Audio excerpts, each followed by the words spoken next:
Hi, everybody. Welcome back from break. Hopefully, everyone relaxed, enjoyed the time off, got to just enjoy friends and family, and obviously, hope everyone's healthy and safe. So, what I want to do today is first, obviously, let you guys know we miss you and can't wait to get back to school. Not sure when that's going to happen, but at least maybe with our next Google Hangout, get to catch up on what you guys and girls were able to do over the break. So that being said, I want to get into the lesson a little bit and talk about the next topic, which is essentially continuing with the Gilded Age, politics and corruption. So what I have here are some notes. I'm going to scroll down and just talk a little bit to give you a good idea of what you need to know for this section. So the Gilded Age in America was a time period that tried to describe what America was kind of like. I think the term was coined by Mark Twain, an author, and essentially it meant that, if you looked real quick, America, seemed like a land of opportunity, lots of industry, economic growth, a lot of prosperity. But if you looked real close, the reality was a lot of hardship and poverty and struggle for many Americans.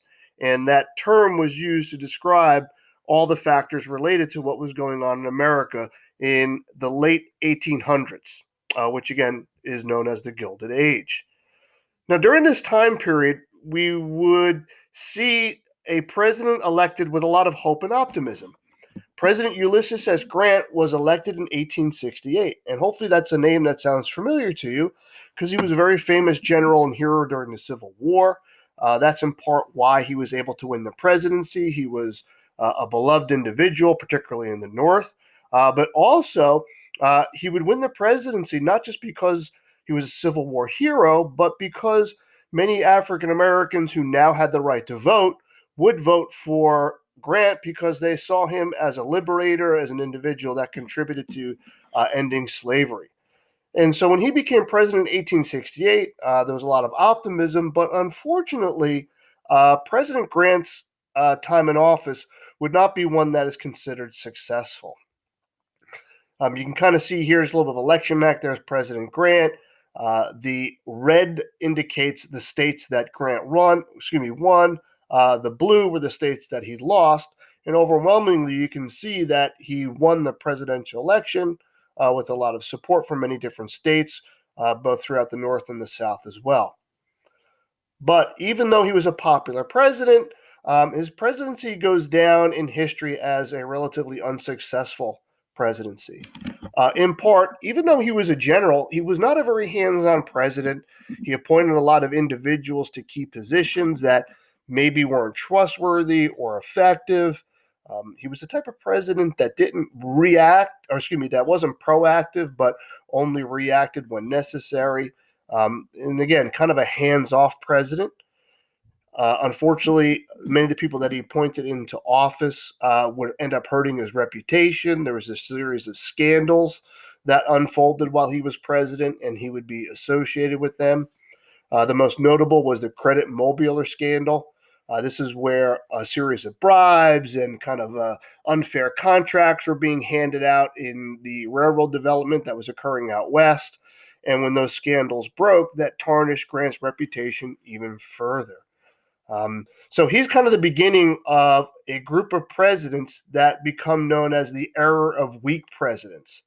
From the 1870s to 1900, America's presidents were not considered dynamic or extremely effective. There weren't a tremendous amount of accomplishments from these presidents. Actually, Congress became the dominant branch within government at the time period. And this era of weak presidents is again known for being unnoteworthy. We see a series of presidents from Rutherford B. Hayes, Garfield, Chester A. Arthur, Grover Cleveland, Benjamin Harris. Again, these were presidents that held the office with not a lot of accomplishment.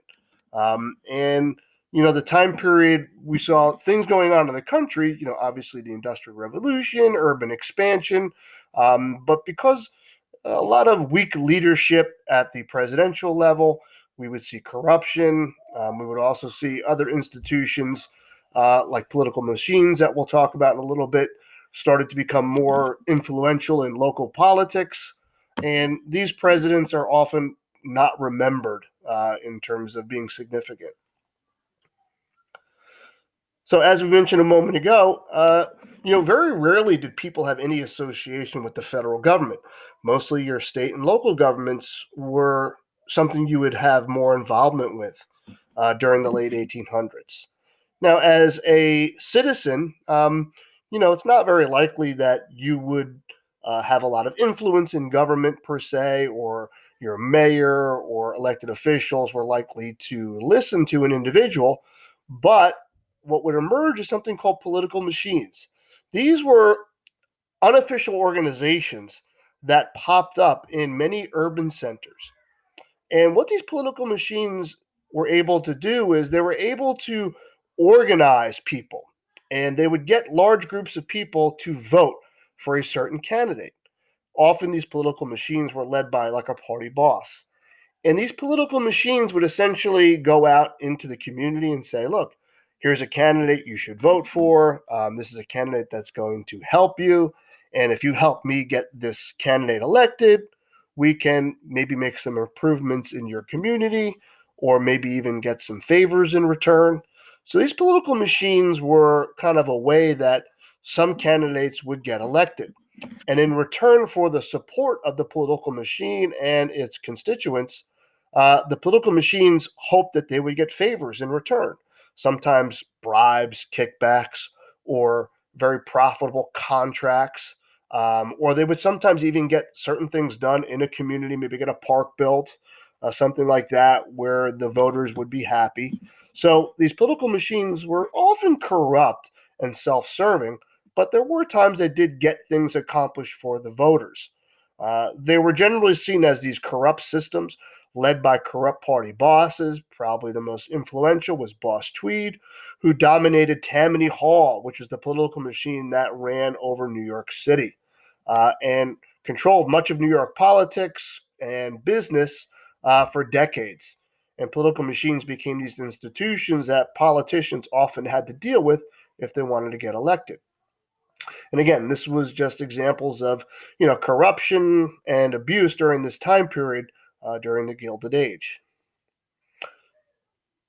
Now, what's interesting is during this time period, if you worked for the government in some capacity, you were called a civil service worker.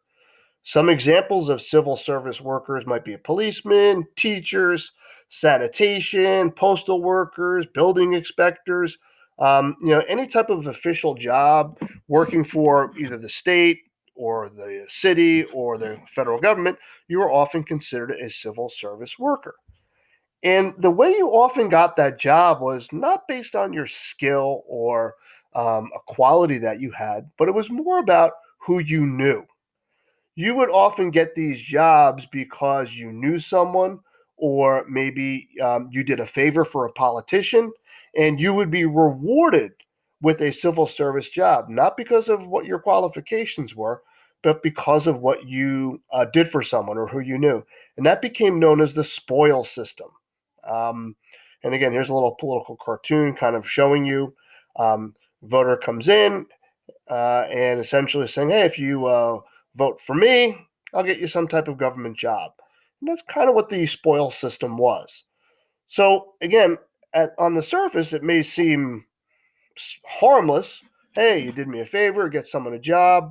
But the reality was, often people that got these jobs in government were not qualified, or even worse, they were corrupt and lined their pockets with bribes or didn't do their jobs effectively. And in the late 1800s, more and more people became aware of the corruption with this system, and people started to call for reform or change.